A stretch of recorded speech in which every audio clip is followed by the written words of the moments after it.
Hi, I'm Gregory. Welcome to Curious by Nature podcast. Curiosity has always been my driving force across business roles and life in general, shaping how I learn, lead, build, and grow. I sit down with founders, leaders, and experts and use my curiosity to reverse engineer the mindset and methods behind their success. Each episode blends the personal and the practical, so you can maybe try it yourself. We dig into why they start, how they think, how they build teams, how they run go-to-market and operations, and of course, how they utilize AI and creativity to achieve growth and momentum. If this sounds useful enough, please subscribe on Spotify or Apple Podcasts. Welcome to Curious by Nature. Today's guest is someone whose work has shaped how commercial leaders, founders, consultants, and of course product teams think about strategy, innovation, and business models. He is the co-founder of Strategyzer and one of the authors behind the business model canvas, the value proposition canvas, among other things. What started as an idea, out of my understanding at least, in a book went out on to become one of the most widely adopted strategy tools, probably in the world, making him known to hundreds of thousands of founders, executives, and students across industries and of course countries. I believe the impact of his job is almost impossible to quantify. Let's find out today, because these tools have been used directly and of course indirectly by so many people, sometimes with credit, sometimes without. He's also no stranger to Norway. He has visited us before, many times, I just heard, and has shared his insights with audiences at the Oslo Business Forum, one of the leading business conferences here in Norway and in the Nordics. Today, I want to try to go beyond the familiar frameworks and talk about, of course, the person to start with, the journey, not what exactly he has been doing, as we already are very aware of it, but also himself, his own journey. So we'll explore why strategy often stays abstract, why ICPs, which we discussed on LinkedIn very briefly, and value proposition matter more nowadays, how AI eventually changes the landscape, and how strategizers' playbooks are actually helping teams move from discussions to decisions and outcomes. I'm very, very grateful that he accepted my invitation and set aside time for this conversation. My guest today is the co-founder of Strategyzer and one of the most influential voices in modern business strategy, Alex Osterwalder. Welcome to Curious by Nature, Alex. Thanks for having me. Very cool to be here. Yeah, real pleasure. So, Alex, the way we do it here at Curious by Nature, the podcast, we usually, we have access to your LinkedIn profile and your CV. And I mean, you are super well known for a great job you have done. But would you briefly take us a little bit about personally who you are and what has actually shaped you on the ways? A little bit of why and maybe how you became, you are in the position where you are now. Yeah. So who am I? It's a tricky question, right? Because there are several aspects to all of our lives. I could talk about the tools. I could talk about the family man, whatever, right? So, but at the core, I'll frame it this way. I'm somebody who likes to improve all the time myself and create value for others, with others, and improve that all the time. So there's the whole self-improvement and improving the ways we work, the ways we live, the way we perform as private people, as professionals. That's who I am, just trying to get better myself and help others to get better if they want to. When you first started working on business models, what was the practical problem you were actually trying to solve before this whole thing took completely off and has become what it has become today? Yeah, so it goes way back. Around the year 2000, I applied for a job with Yves Pigneur, who became my co-author and friend, and we've been working together now for over 25 years. So back then, he was actually looking for a PhD student, a doctoral student, to help formulate business models, so that, in a very explicit way, so that we could develop software to develop business models. That was the original thing. Now, what was the challenge? What problem was he tried to solve? And why did he need a doctoral student? Well, what he was trying to solve is the fact that business plans make no sense.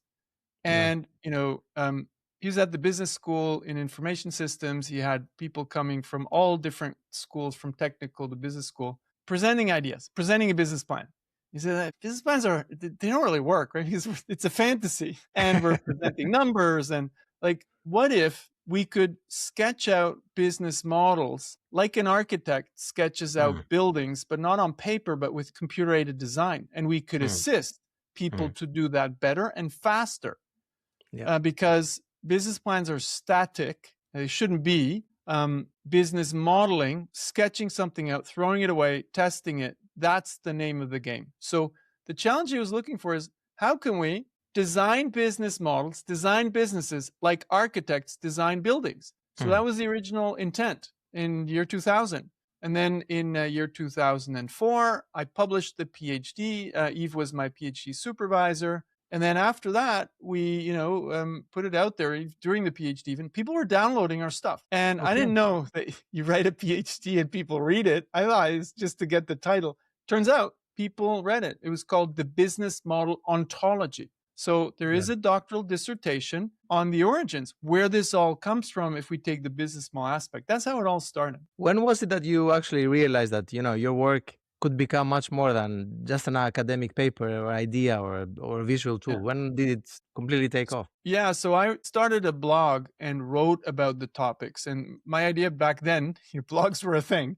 The reason I published these is so that I would have to think it through enough to publish it. So I'd have a little bit of rigor, but not as rigorous as if it was a book or a PhD. And I get feedback. So it was basically testing ideas before we called it testing ideas. It's like the lean startup before the lean startup, before I met Steve Blank and then Eric Ries. So we just saw evidence that people were downloading the work. They were reading the blog. So while it was still with an academic intent, well, guess what? We were pursuing, between quantitative research and qualitative research in information systems, there's a track called design science. And design science means I create an artifact and I test the artifact. In our case, it wasn't a computer system, it was a framework, and we tested it. And that's the difference with what we did back then with all other frameworks. We were not the first. A lot of people said, oh, I was the first. Well, who cares? Like, what matters is which one got adopted most, because it was the most practical. So I think where we went the extra length is we didn't just come up with a framework and say, this is it. We actually came up with a concept, the business model ontology. We tested it with real people, managers and entrepreneurs. So we already had evidence it's working. Now, that doesn't prove it's relevant, but it's working, right? What proved that it was relevant was that we had a lot of people starting to download this stuff. I got speaking invitations before I was even thinking about speaking and all that. So it was still academic. And that then launched the idea, hey, let's write a book. So it always based on evidence. And of course, these were weak signals.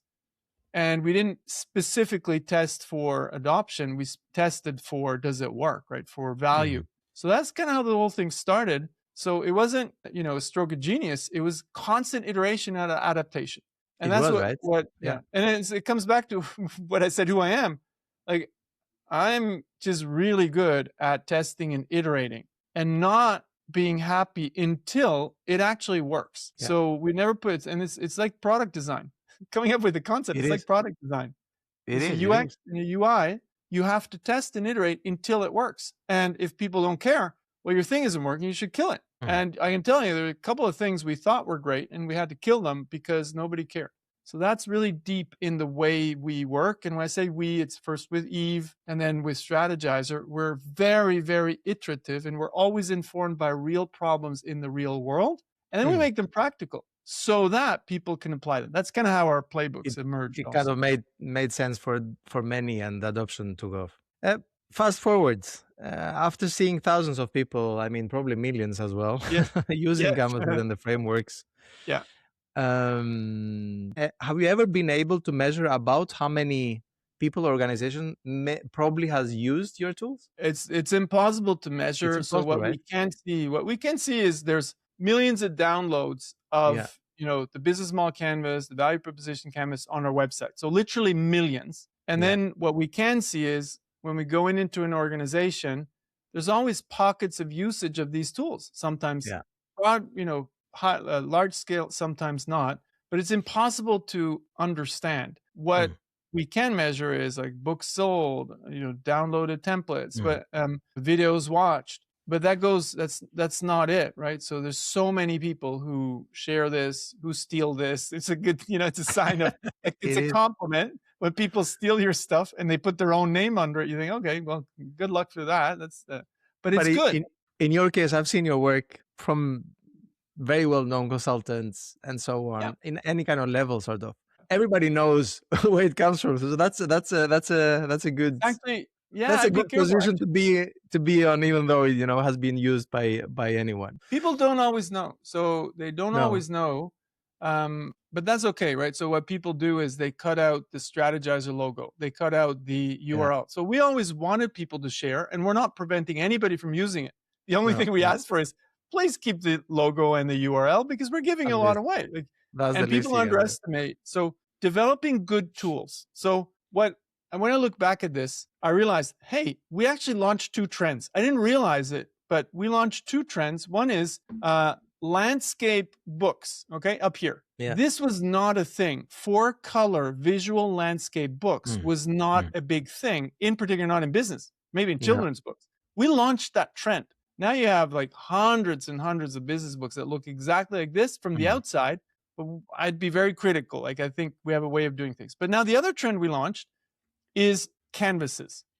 And to be very honest, I think 99% of canvases are really not good. They might address the right problem, but they don't understand what it takes to make a good business tool, because a framework is not a tool. A framework is a concept, and a tool is something that people use in their daily work to create value. So you have to translate a framework or a concept into a tool, and you need to stress test the tool like it's a product. We're insanely good at it. But we launched those 2 movements because now you have thousands of canvases, like thousands, which is, wow, we launched that thing. I'm not always, conscious of that. And I do think what we'd like to do at one point is train people to create better tools like we do it, so that they can do it as well. Because there's a lot of smart thinkers out there, but they don't know how to make business tools. So it's not a lack of the right problem, the smart people. It's a lack of understanding how you make great business tools. And I want to come to that, as I have a very specific question. You have seen this for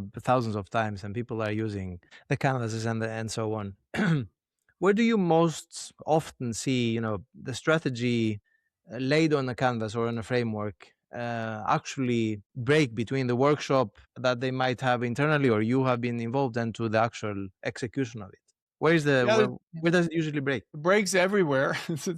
But I think there's a big myth, and look, there's a lot of this. You need a lot of tools to do great business, right? So that's why we came up with a couple, and you need the right processes. So the first thing is that people do not distinguish between a strategy in the context of known variables. I'm improving, let's say, okay, let's take it to product management to illustrate. We can go back to strategy. I'm creating a product. I'm creating an improvement of a product for a customer segment I know, with the value chain I know. So there are very few unknowns. So in that case, you don't have to test very much. You put it on a piece of paper, right? Business model canvas, value proposition canvas, you'll be fine. But now, if you're doing something more bold, a new product for a new customer with a new type of revenue stream, you have no clue if it's going to work. So it might look great on paper in a business model canvas, in a value proposition canvas, but that's basically a fantasy. So what's missing is that we test and iterate until the customer cares, until they want the product, until they're willing to pay. So the biggest break point in strategy, if we now go from products to strategy, is people might have a vision and they will make that explicit, but they don't test if it's a vision or a hallucination. What I mean with that is they then go and execute a plan as if the execution was the problem.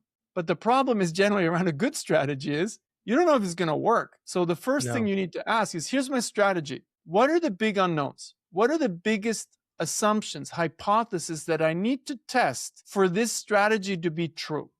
And there are not that many leaders who think like that. In the startup world, you should, and some do. The bests definitely do. In the corporate world, some privately owned companies think like that. But if you take bigger companies, there's a lack of bold vision and future and bold strategies. So we rarely actually have, right? So we don't have a lot of Steve Jobs's, Jeff Bezos's, and I'm not talking about the quality of these people. If you can love them or hate them, but they were very good at having a vision of the future and then implementing that strategy.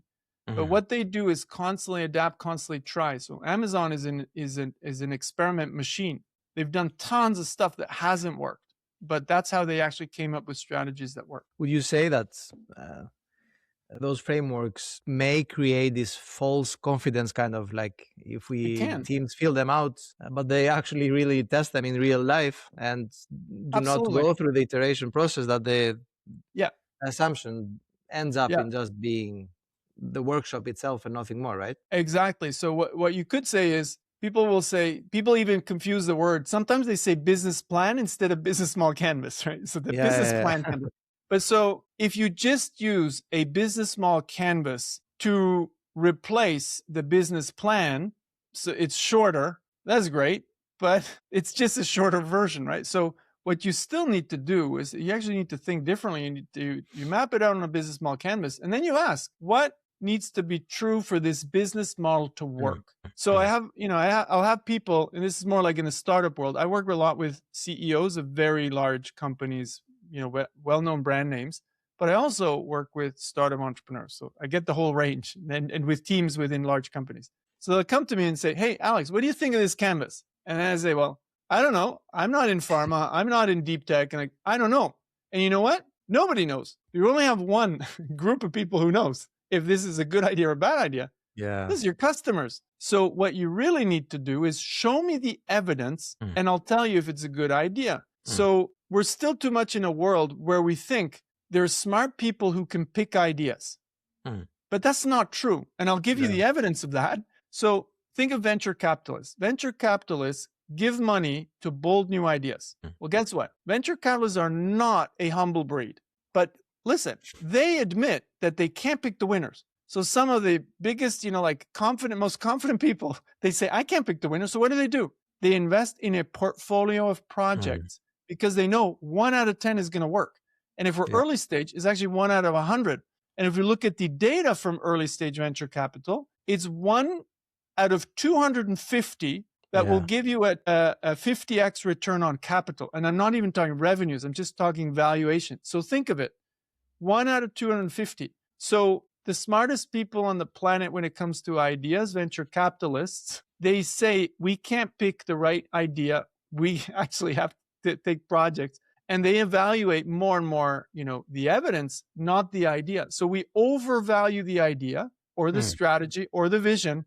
We undervalue the experimentation and the evidence. So we overthink and we under-experiment. If you would walk into a meeting with top CEOs, the podcast has focused mainly on B2B, SaaS, and tech. So let's take that as an assumption. And what would you tell that this company has if they have a real strategic practice and not just documents of strategy and canvases and frameworks? Yeah. So the first thing I do, and all of our team members at Strategyzer, when we work with a leadership team, that'll be the same in a small, medium-sized company or in a giga corporation. The first thing we do is we say there are two big types of activities. One is exploit, running the company. So unless you're a startup, there's one big task, which is running the company. Okay? And when you run the company, you know the customer, you know the products and the value proposition, you know the value chain. So you get better and better at running the company, and you become lean. You have processes, you have incentives to do this well. Now, here's the problem. What you should be doing also, not instead, but also while you're running the company, you need to invent the future, which could be new products, could be entirely new business models, depending on how much your industry is evolving. So here's the thing.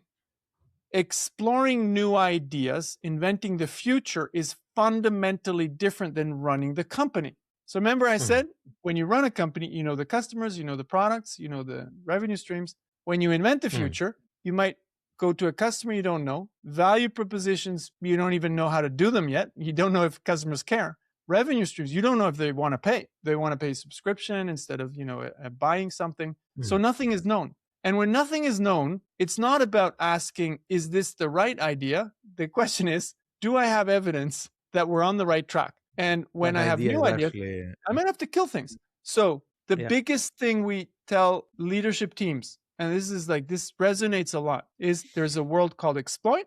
There's a world called explore. You need to do both. But because they're so different, there's a clash. And if you don't manage this relationship between explore and exploit, sometimes academics call this the ambidextrous organization. If you don't manage this, exploit will always kill everything that looks differently. What I mean with that is, I'm a company that sells products. And now I have a new project which is about running a service with a subscription. Well, here's what's going to happen. The people who are running the business, they're going to say, you want me to sell this new thing? Like, I don't even know how to explain it. And you know what? Like it's too small. So what it means is, if you want this to grow, you need to tell the leaders over here, if you don't want to do this, that's fine, but then you get fired. Or you say, okay, here's an incentive.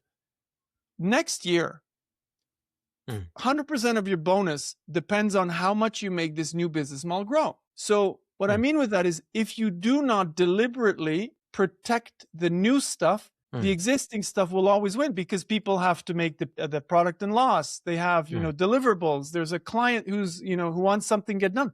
The urgent stuff will always kill the important stuff. You see what I mean?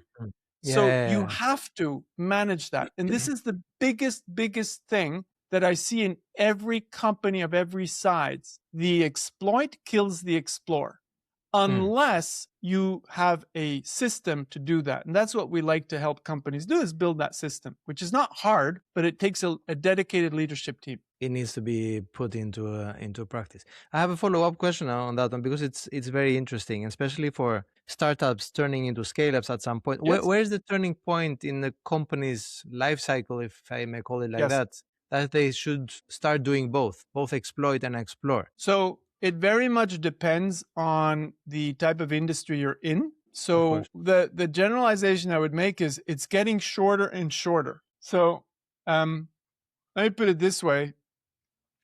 Remember GoPro? GoPro grew very fast around a product. And it was a famous brand, and it made hundreds of millions in revenue. But that business model was very weak. There was nothing they could protect. They couldn't protect intellectual property. The only thing they had was brand. But that's not enough in such a competitive market like electronics. So they did try to build a stronger business model while they were executing the growth. So what you need to ask is, how big are the moats that protect us from competition? And if the moats are weak, then you know what? You probably, even before you launch, you want to figure it out. So let me give you a silly example. There's this thing called Whoop. It's a band that measures your heart rate, and it became a multi-billion-dollar company. We just say, oh, this competes with the Apple Watch. Well, it actually doesn't. But what it did compete with was the Oura Ring. So the Oura Ring also has no screen. This has no screen. But here's the thing. The Oura Ring started with a transactional model of selling the ring, and it took them a long time until they switched to the subscription model. Whoop started very quickly, also not at the beginning. They switched to a subscription model, which was a stronger business model that created recurring revenues that was harder to disrupt. So even before you go to market, you want to ask, how strong is my business model? And then you iterate until you have a stronger business model. So people are way too focused on product and tech, when the real competitive advantage is a better business model. So let me say this. If there's one thing you take away from this, I'll say, better business models will always kill better products. Better business models will always kill better products. So now think of Apple, the Apple ecosystem with the App Store. That is an indisruptible business model. Is like a castle with 5 moats. So Apple has kind of stopped innovating for a long time. They didn't innovate anymore. They milked the machine. But it's also, it doesn't really matter right now, because they built a business model that is hard to disrupt. So if we go back to your startup question is, you need to think about reinventing yourself when your business model is fragile. So while you're growing, you need to ask, how fragile is my growth? And if I was GoPro, I'd have said right away, you better be careful because there's nothing protecting you. And that's exactly what happened. Their stock price went up, their sales went up, revenue went up, but nothing was protecting them. So boom, they fell like a rock. So that's the kind of thinking you need. If we start getting deeper into this one, and I want to go into the ICP discussion. Many, at least in B2B, many companies, I mean, I have never met or heard of anyone who say that, they don't have an ICP. But in practice, they still basically sell to almost anyone who is willing to pay for their product or service. What problems or challenges does that actually create in the longer run? Yeah. I'd actually go a step back. So I happen to work personally with a lot of B2B companies, in particular some big ones, but also smaller ones. So there's a problem even before that. So when you have technology teams that create value for a B2B customer, so they will tell you, I did a VOC, I did a voice of customer. It was like a blank check. I did a VOC. Yeah, I don't care. Who did you talk to and what is the evidence? And so here's the thing. Technology teams in B2B, they're going to test their product with whom? With a user. So they're going to have validation that the user cares about these benefits. But then you already ask a simple question. You ask, is the user the decision maker and the payer?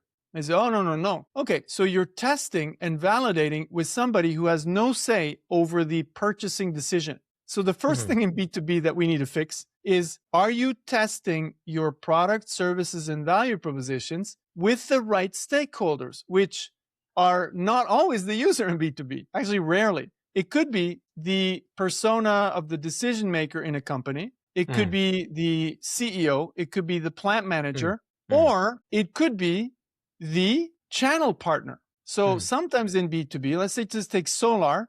Well, you have the installers of the solar panels. They will be the most important influencer of the purchasing decision, right? So in B2B, you even have to take a step back and ask, have you mapped out the stakeholder map to understand who you're creating value for? Which sounds extremely basic, but what happens is technology teams work with those who are closest to them, but which are, for the overall decision, not always the most important. So that's even before getting to the ICP. So that's basically what you have mapped or discovered, that companies usually miss the fact that when they define ICP, yes, they do it. They don't take in consideration all the dimensions of exactly. So what I ask is then, and I actually just came out of a meeting doing exactly that with a company. We're developing their entire process to train thousands of people to think the right way with our playbooks. So I asked them, who are the most important customers and stakeholders for whom we need a value proposition so that they buy from us? Because the difference between B2B and B2C is you have several stakeholders and the purchasing decision is relatively complex. So if you do not have a specific value proposition to the user, the buyer, the channel partner, then generally people won't buy, right? So there is no even single ICP. Now, but let's go to the ideal customer profile. So the ideal customer profile will emerge over time when you're starting to sell. So what you'll see is all of a sudden I go, okay, in which context are companies most likely to buy? Well, every time there's a new CEO, they're much likelier to buy. So you will define those contexts for a specific customer, and the ICP will emerge. Now, there are not enough good processes in companies to make these things explicit.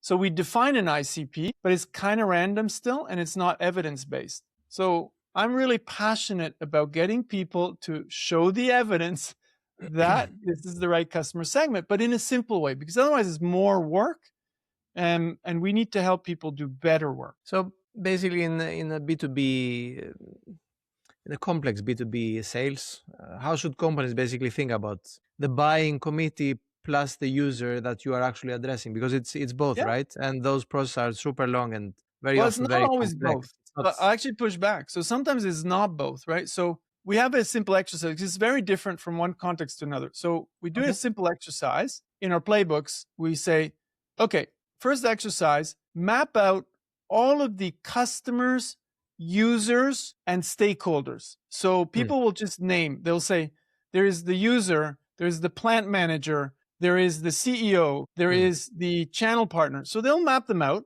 And then the second question we ask is, who of these 10, 20 different personas, who do you need to prioritize to make the sales work? And then they will say, these are the top 3. Sometimes it's the user. Sometimes the user is not even in the top 3, right? So I'll give you a silly example. Like, okay, I'm a Google trying to get a company to use my Google tool suite, like documents, all that. Well, guess what? The user has absolutely no say in that decision. So it doesn't matter what they think. They can love the product. Doesn't matter. It's the chief technology or chief information officer. So we just get the people in a company to say, these are the top 3 personas that are important. And sometimes it's 1, sometimes it's 2, sometimes it's 3. There's rarely more than 3 that really matter. So that's number 1. And if you don't do that task, you're just going to start to kind of hallucinate. So we get them right back to that, prioritize the top 3. And again, sometimes that could be the channel partner. So that is extremely powerful. And it sounds basic, but I actually came back to this practice just last year because I saw a lot of teams that were focusing on the user when the user had no say in the decision. But so how would you approach that? Because I completely understand that kind of angle, and it's especially in the B2B SaaS, it's a very common and usual one. But not all companies or ICPs, the ideal client profile that we want to acquire, they're not in market or they're not aware of the solution. How do you approach that? It usually starts from the user that has a problem, as we described, that kind of builds up until it reaches, I don't know, the CFO who will buy a new 100%. Tool for his team or whatever. Yeah, 100%. So that's also why you need to be explicit about the whole purchasing process. So one is you understand the problem of these customers, then you understand if they like the solution. So it's gradual, okay? It's not as sequential, but it's gradual. Evidence for customer jobs, pains, and gains, or problems. Evidence that they care about the benefits we're going to put into our products, right? Features and benefits. That's number 1. Number 2, then evidence of differentiation, that they care how we differentiate compared to competitors. Now, we're ready to start to study the acquisition and retention process. So you go from customer, solution, acquisition, and retention, right? And in the acquisition and retention, you'll ask, okay, through which channels can we reach the different customer segments? And then you ask, what needs to be true for them to even buy? Well, 5% of the time they're in the market, 95% of the time they're not in the market. So, but you don't start with that, right? You start with jobs, pains, and gains, solution, differentiation, and then you ask acquisition and retention. And here's the reason why. Because if you can't even find a customer with a problem, then you don't even need to think about acquisition and retention. No. True. And so here, but this is important what you're asking. People ask, so Alex, when do I know that this is going to work? And they think of it like a light switch. Whether that's not how you think about a startup or even a product. What you think of is like my glasses get sharper with time. First, I'm now seeing the customer. Oh, I'm going to change my glasses. Oh, now I see the solution. And changed my glasses. Now I see the acquisition, all the way. So scaling is not, I tested, now it's on, and I'm going to put $100 million in scaling. Is gradual. Okay, it's a really gradual approach. And what can happen still is, this is what's unfortunate. I get to acquisition and retention, and then I realize there's no way I can profitably acquire and retain customers. No. So guess what? You can still go bankrupt. You can have the best product on the planet, but if they will never find you, you'll still go bankrupt. But these are different problems that you're validating. Value propositions and differentiation when it comes to business models in a very noisy market, especially nowadays, as you may have experienced yourself, especially now with AI. So as AI makes it, of course, easier for companies to create similar products, copy competitors, create messaging, content at scale. What are those signals or characteristics basically of value proposition that still stands out and drive actual customer decisions? What have you seen? Do you have maybe any examples? So I'll give you an example. I had a meeting today where we were talking about differentiation, and the client of ours is a big company in industrial tech. They were saying, Alex, the most important part of the value proposition is the uniqueness, the differentiation, right? And I said, absolutely not.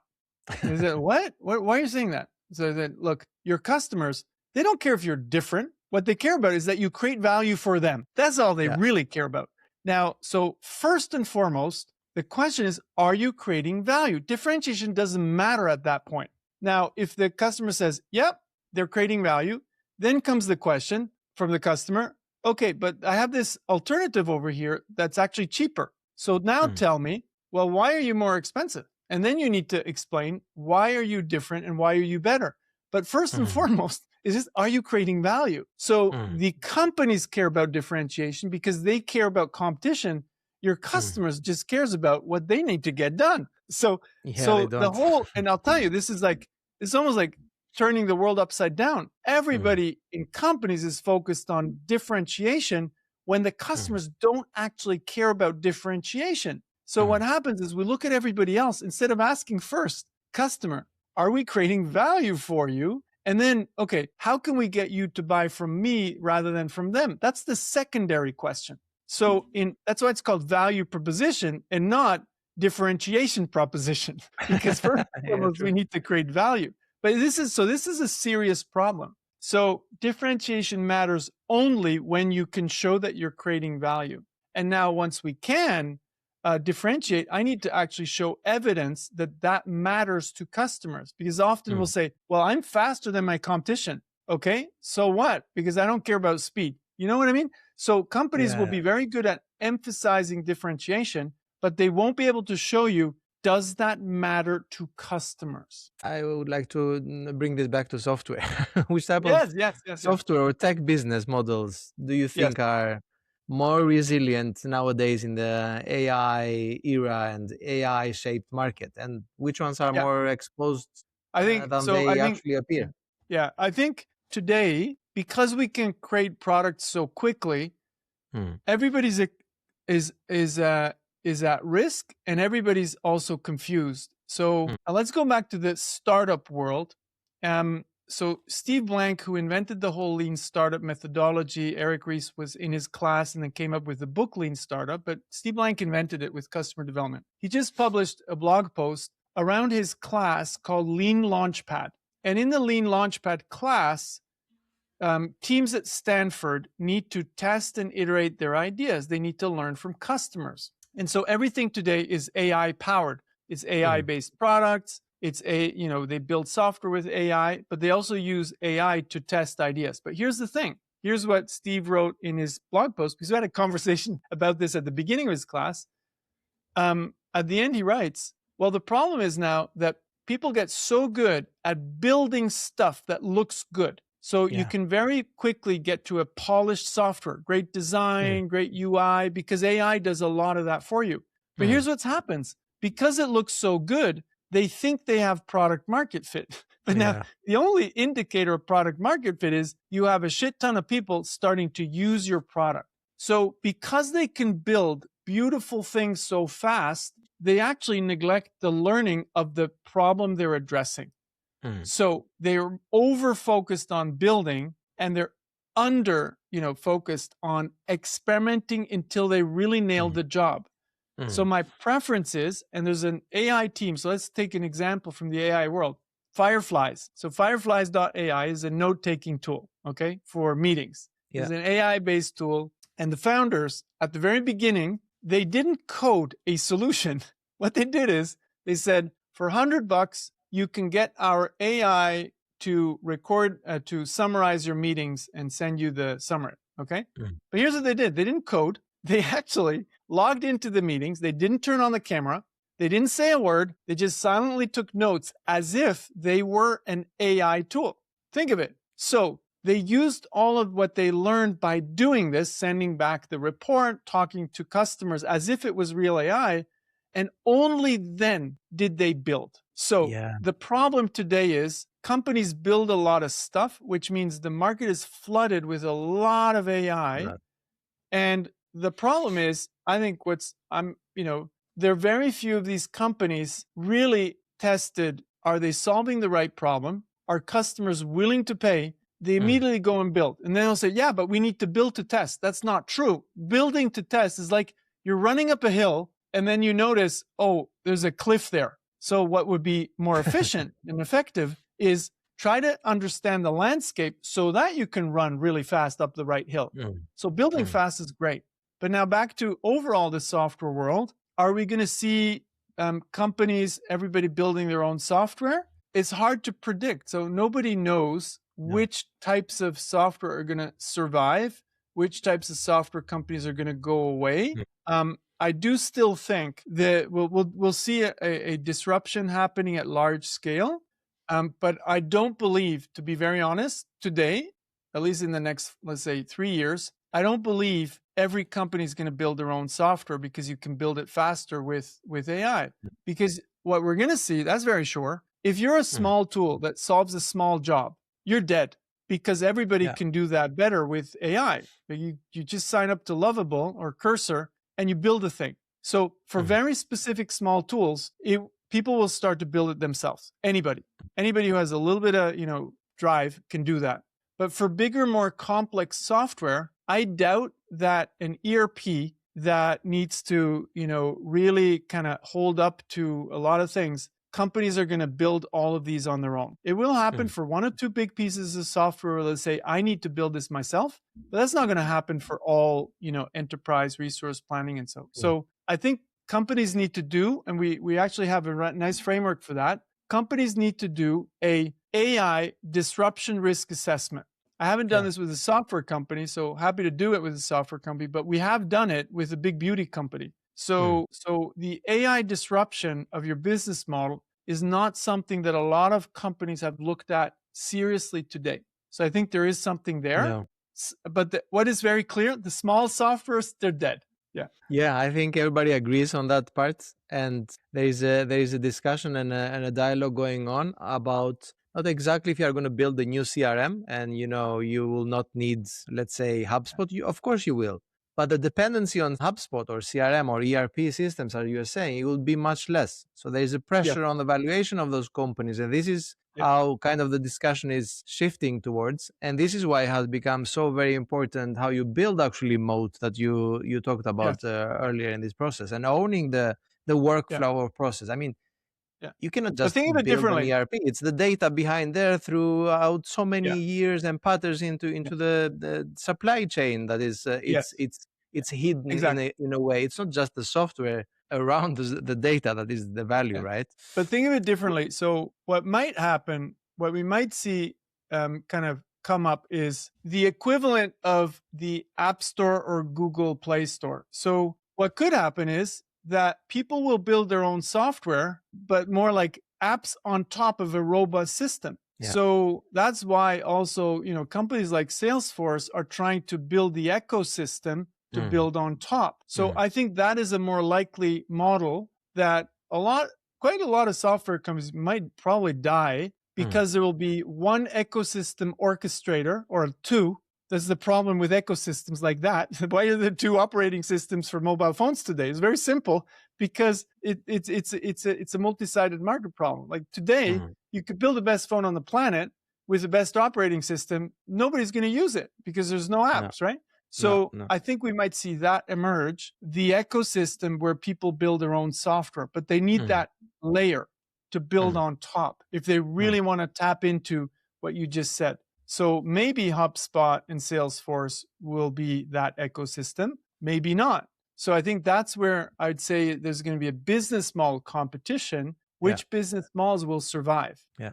Most likely, it's very exciting times to be in, and it's nobody actually has defined how things will flow. But I completely agree. It's a workflow and a business model question first, and then the technology which is available to anyone. Yeah. But I would like to go a little bit closer and more into Strategyzer. Hundreds of thousands of people, have around the world have been using your books, your canvases, the framework to think about strategy and of course innovation and the business design.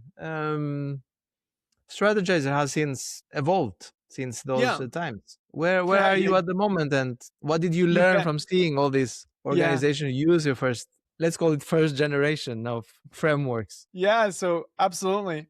Started out before we even founded the company. It started out with books, right? So people are using books, and books are great, but they're not great to get you to do stuff. So we started the company to build software. We tested ideas with iPad app. We really just used that to test, because you can't build a company based on iPad apps. We went towards a web app. We did e-learning. We did like everything, workshops. And then we probably last 2-3 years, we emerged to something that really works. And that's what we call playbooks. So we give people a step-by-step approach to solve a business problem. Now, that could be as simple as, help me articulate my value proposition.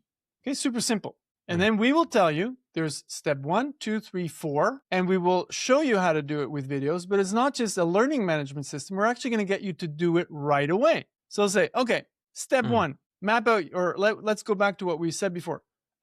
Define your customer ecosystem map. Step 1, we explain what it is, and then they go and do it. Then step 2, define which ones are the most important for your idea to work. Is it the customer, user? Is this it? Step 2. So they do that. Then step 3, okay, now formulate your value proposition. Okay, done.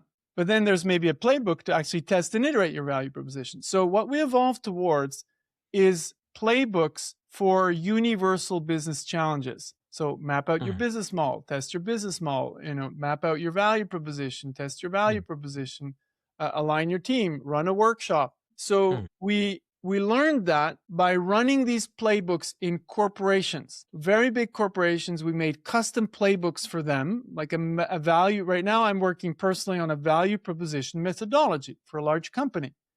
But then we said, well, can't we make that accessible to everybody in the world, like we did with the books? Yeah. So everything we learn, we put it into a publicly accessible playbook library. So today, for $300, you get access to everything we've done. So we launched this playbook library at the beginning of the year, and we're constantly adding to the playbook library. So you get all of these playbooks to map out your value proposition, to stress test your value proposition, stress test your business model. I want to make one. I haven't been able to turn this into a playbook yet. I want to make one on AI assessment, your disruption risk assessment. So I just go through the playbook. You don't need to hire us. We're actually disrupting our consulting business model by giving people the tools, processes, and ways of working all for them. And now what's even more exciting, and this is where what we haven't implemented at scale, is we're saying we want every single coach and consultant on the planet to be able to use these playbooks. So it's a little bit like, remember Amazon Marketplace? They started to sell, their competitors, allow competitors to sell stuff on the platform. So we're moving towards, self-disruption at scale to get everybody to use our tools. And then ultimately, we now also have some coaches and consultants, they're implementing their playbooks on our platform. That's where we're going today. What types of teams or leaders are typically use the Strategyzer playbooks? So today, a big one is value propositions, because many of the companies we work with, their teams are very technology focused. So we actually help them create their value proposition and then articulate their value proposition to sell. So that is today the biggest bestseller. And now they'll say, oh, Alex, just give me videos for my learning management system. So then I say, okay, you seriously want, people to become like Roger Federer by watching videos, and then you're going to ask them quizzes. How do you hold the racket like Roger Federer? Like, learning doesn't work. Learning management systems don't work. What works is you show them and then they do it. You show them, they do it. So what we created with the playbooks is videos where you say, hey, here's a move that Roger Federer does, and now get on the court and do it. So little chunks. So that's actually has worked really, really well. And the most popular topic today is value propositions. And then the most popular theme across different topics is obviously AI.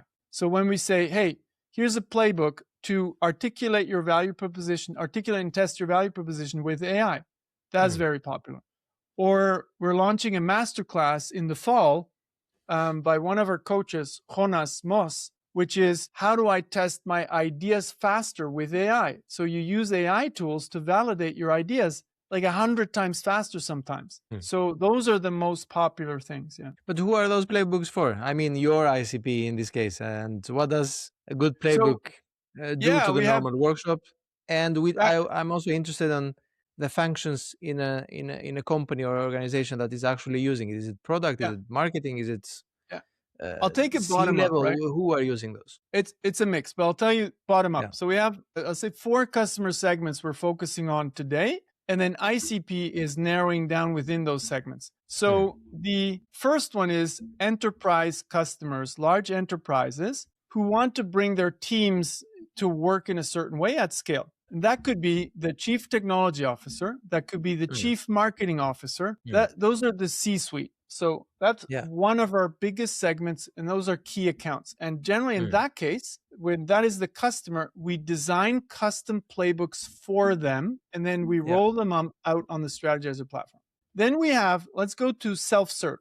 So remember this vision of what we do for large companies, we want to make it accessible to any company. So now in the self-serve world, they come to our platform and they pay with their credit card and they get access to our library of playbooks. And in that space, we have 3 segments. The first one is teams who want to work with the Strategyzer methods. So that could be the product team. That's actually one of the big ones. Sometimes it's the CEO of a 100-person company who wants their teams to work that way. So there's a very different types of segments, but they always have the same jobs, pains, and gains. The jobs are, we want to work, with the best methods out there. Strategyzer happens to have the best methods. So that's one segment. Teams in a whole variety of companies and a whole variety of roles. And then we have individuals. So they want to do this on their own. And that could be a startup entrepreneur that can go all the way to a student.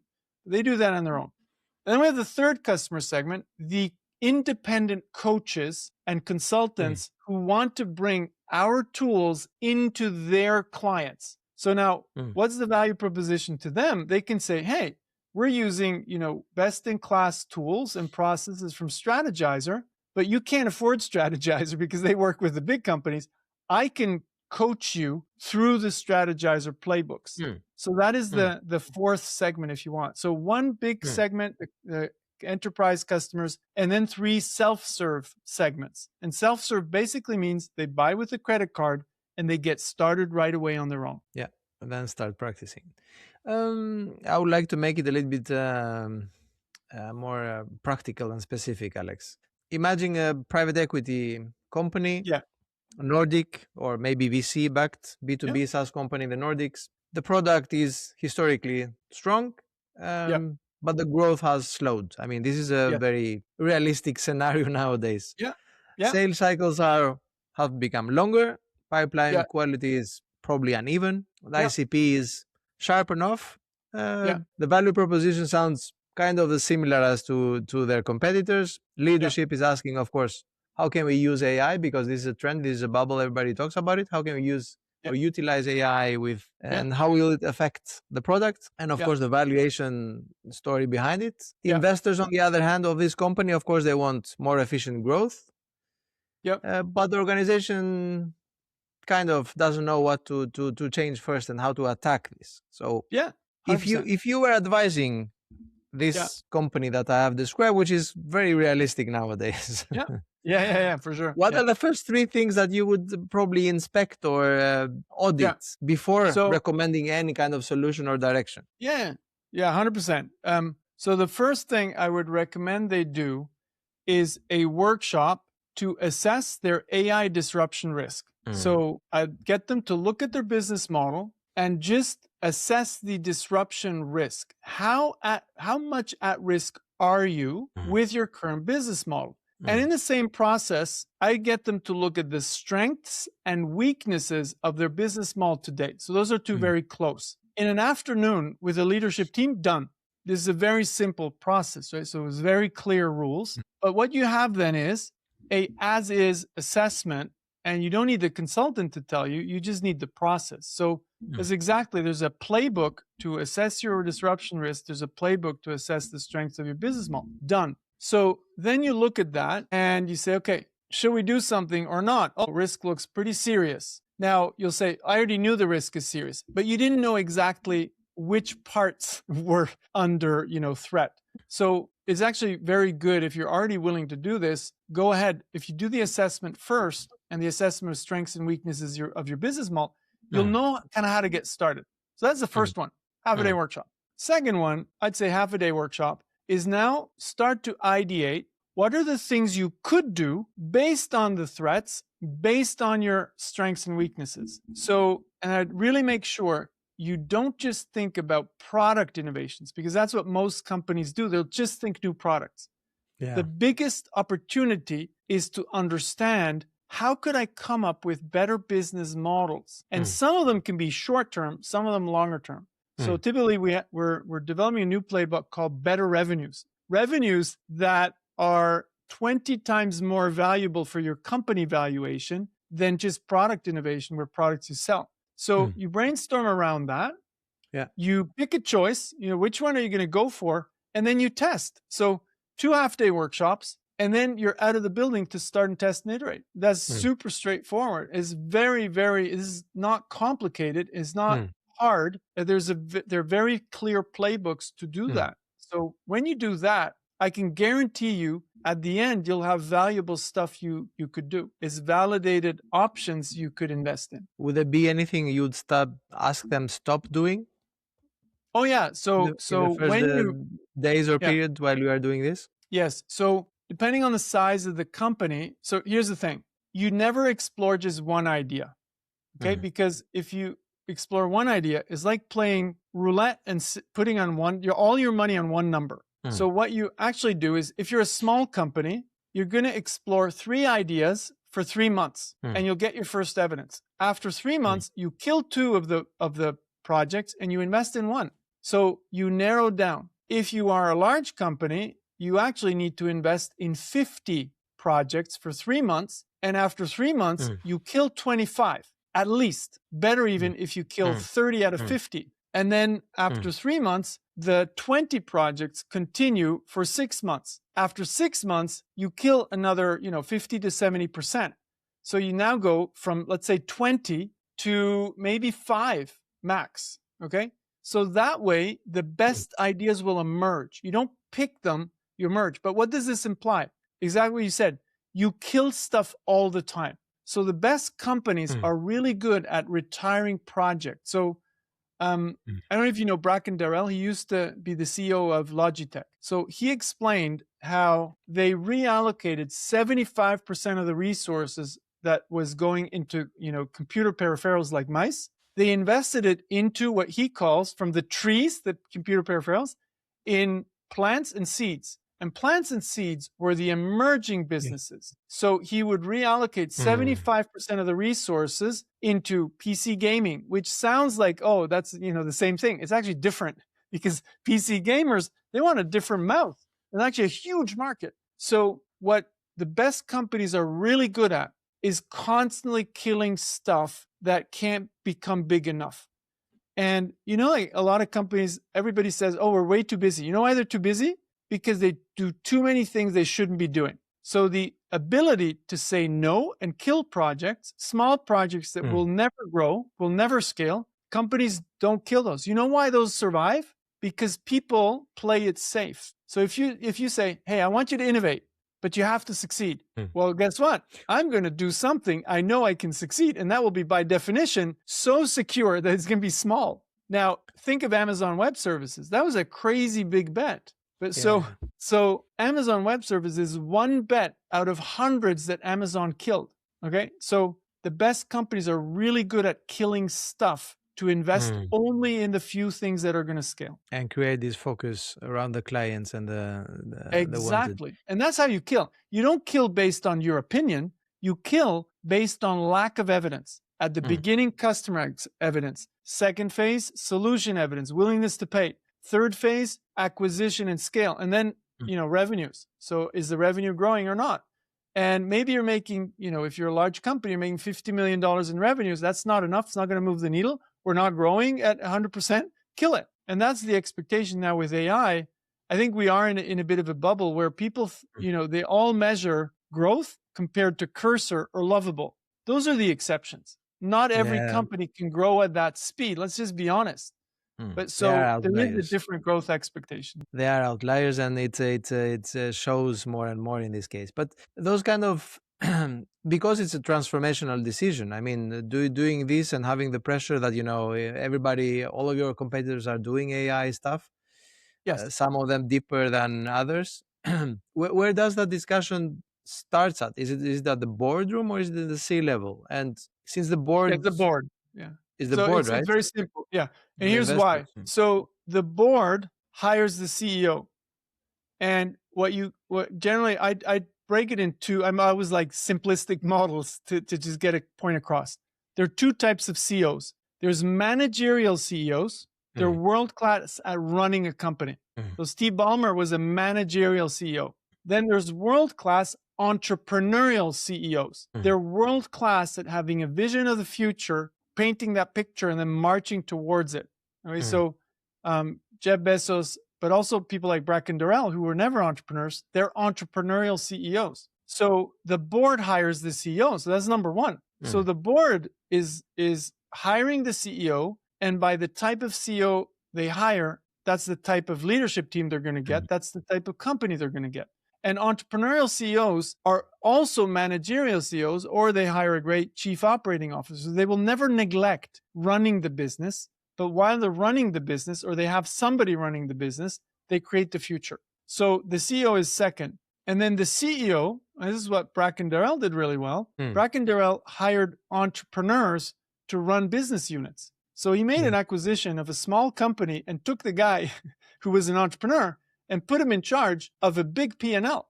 But automatically, you now have an entrepreneurial mindset. And one thing entrepreneurs are good at is figuring out customer needs, creating solutions for those customer needs. Managerial CEOs are not good at figuring out new customer needs. They're really good at making the whole machine efficient. You see the difference?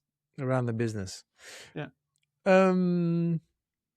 If those investors or the board of investors are pushing for the efficiency, because that's very much so in the agenda, and especially in SaaS, it's long gone the day of growth at all costs that they used to call it, that they were pumping in money and acquire market share to gain the biggest valuation you could, and obviously take an exit at some point. Now it's all around, and it's an efficiency game. What should they ask the leadership team, and how often should they do that for those kind of adoption? So it's first of all and I do believe, so, and again, I'll just take Amazon as a good cultural example. Amazon is world class at making everything more efficient and effective, but that doesn't prevent them from inventing a lot of new stuff, right? So while they were making better warehouses, they came up with Amazon Web Services. So the best companies is not either or. Oh, we're going to, not going to do efficiency. We're going to invent the future. That's what basically GE did, is they neglected running and fixing the company, and they invested in the future, but they didn't get that right. So the whole thing went down the drain. So it is absolutely perfect and legitimate to make the company more efficient. You have to. That's never a debate. But what you also have to do is, and that's the end, while you're doing that, and you were asking when, there's no when, it's all the time. So you actually need to constantly explore new things, and it's not always the same people. The way it really works is you have people from running the business, they say, oh, I see this new opportunity. They jump over here and they start to explore. So it's people coming from the core business, and they go over here. What's the worst thing is you have people who just do innovation, and they're disconnected from the core. So the best way of doing it is you have teams who say, oh, I just saw something that's promising. Let me go and test. So they become explorers. And then in the Explore engine, you have people who accompany those teams. You have a process to do that. So it's and. So there's no right moment. It's now and all the time while you're running the business. And you create harmony. Because as I said before at the very beginning, the existing business will always kill anything that's new and looks differently. So you need to create that harmony so new things can be explored and emerge until they become a core business. Looking ahead, advice for leaders building in uncertain market and situation and landscape as it is nowadays. For those leaders who are actually building in this type of environment, what is one uncomfortable truth or that they need to accept doesn't matter. about strategy and growth. Technology doesn't matter. So technology is a means to an end. What I mean with that is people get super excited about, technology and say, now AI, of course, it's like, it's a revolutionary, technology. I mean, it's been around for a long time, but now we're at a different phase. But so they're fundamental truths that don't change. And you know what? A lot of companies are bad at those fundamental truths. Who's the customer? How are we creating value? How are we capturing value? 3 fundamental questions. So people tend to get caught up with the tech rather than saying, okay, who's the customer? How are we creating value with or without tech? And how are we capturing value? And now I'll take a historic example to show you that with inferior technology, it's not from the software space, but it's close, right? With inferior technology, you can disrupt an industry. So I don't know if you've ever played with a Nintendo Wii, but the Nintendo, when they launched the Wii, it was an inferior technology. Processing power, terrible. Graphics, terrible compared to the Sony PlayStation and to the Microsoft Xbox. Think of it, inferior technology. So what did they do? They found an underserved customer, casual gamers, and they made it super simple for them to play with motion control, which was not a new technology. It was off the shelf, no intellectual property protection. Everybody had access to it. But so they disrupted the industry by serving an underserved customers with cheap consoles. So they made money on the consoles and they made money on the games. So what did they get right? They found a customer who has a problem. They created value for them. And you know what? With an inferior technology, they made way more money because now they didn't have to subsidize the machines and the market was larger. So the business model was more profitable. Now, the challenge is Nintendo forgot to innovate, the right way after that. But so here's the uncomfortable truth. Dear CEO, are your teams focused on customers, value creation, and value capture? Yes or no? You can be world-class at AI and get those wrong. You can be mediocre at AI and actually win because you're focusing on customer value. And so those are very basic truths. And one of my favorites, one of my coaches, Marshall Goldsmith, #1 leadership coach on the planet, he always likes to say, common sense, not common practice. Huge thing. So every CEO should ask, are they doing that? Are their teams doing that? The fundamentals of business do not change, period. AI or not, they do not change. As we're approaching towards the end here, I want you to please share a few advices here for, first of all, the CEO, but also the commercial leaders or teams, sales, marketing, customer success, and so on. So what would you tell those to be more, in those uncertain times, to be more strategic and not just run more activities to kind of try to compensate into these blurry waters as it is now? Yeah, I'd go right back to the fundamentals. Are you focusing on the right customer? Do you understand what they're trying to get done? And then number 2, do you have the right ways of creating value for them? And then the last one, are you capturing value the best way? So just always go back to the fundamentals. But then the next step is important, right? Because that's kind of, okay, let's go there. But then the next step is kill anything that is too much. So we tend to do too many things rather than to do the right thing. So I think the biggest, and this is something I want to get to with our clients, is I want to get them to retire more projects because the resources in those projects are used in the wrong way. So the biggest challenge in companies today is nobody has time.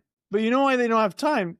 Because they're doing a lot of shit they shouldn't be doing. So the biggest challenge is to kill a lot of those tasks that are not creating sufficient value.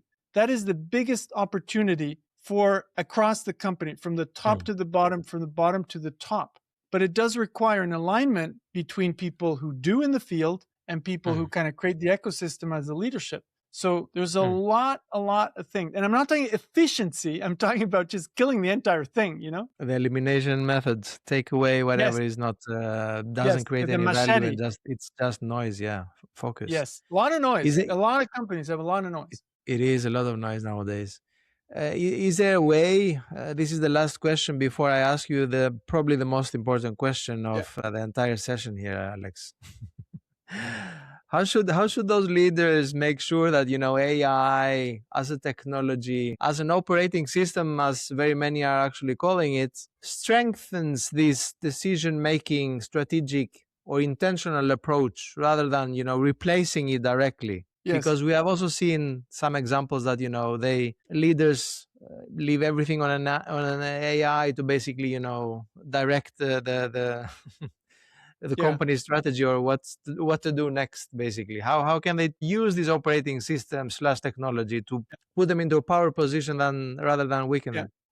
I'd first say, well, like, okay, you have an AI project, you have an idea of an AI-driven product or AI-based business model. Well, ask number one, what are the underlying hypotheses for this to actually work? And it's rarely, can I build this? It's very easy to build things these times. So what is the hypothesis? What do you need to test? And then what we get leaders to do now systematically is ask the teams, what's the evidence? What's the evidence that this is going to work? And I'll just share this anecdote, which is really funny. So I was working with one of the top 2 food companies. We will not say which one. No names. No names. So they were saying, Alex, we actually do collect evidence for viability. We do viability testing early on. I said, wow, that's very advanced. What do? Do you do willingness to pay experiments? They said, no, we make spreadsheets. I said, what? So people think spreadsheets is evidence for a good idea. So then I say, hey, let's take a step back. A spreadsheet is a fantasy made explicit, okay? You believe you can make 100 million, 1 billion, 10 million, whatever. And does that mean I shouldn't do a spreadsheet? No. But now, the spreadsheet is a fantasy. What you need to get teams to do is find the evidence that supports the spreadsheet. Hey, I talked to 10 customers, 8 have the budget to pay for this. I ran an experiment where, 20 out of 30 customers are willing to go towards a subscription model rather than a transactional model. That becomes evidence. Oh, okay. Now let's do a pricing experiment, ABC testing. So then you have evidence that supports the spreadsheet. So leaders do not ask for evidence enough. Show me the evidence that customers have that problem. Show me the evidence that they want those benefits or features. Show me the evidence that they're willing to pay. And then it's not for you to say, I like this idea or not. It is, okay, could we do something differently? How can you find better evidence? So leaders today in the explore space are still too idea-based. Ideas don't matter. Ideas are everywhere. They're free. What we need to do is make evidence-based decisions. That's not the case yet in many, many companies. So that's the biggest opportunity today, is to explore business models and then make evidence-based decisions to scale or not. So closing this, and before I'm going to ask you where people can learn more about Strategyzer and your current work, or even send you an email and call you.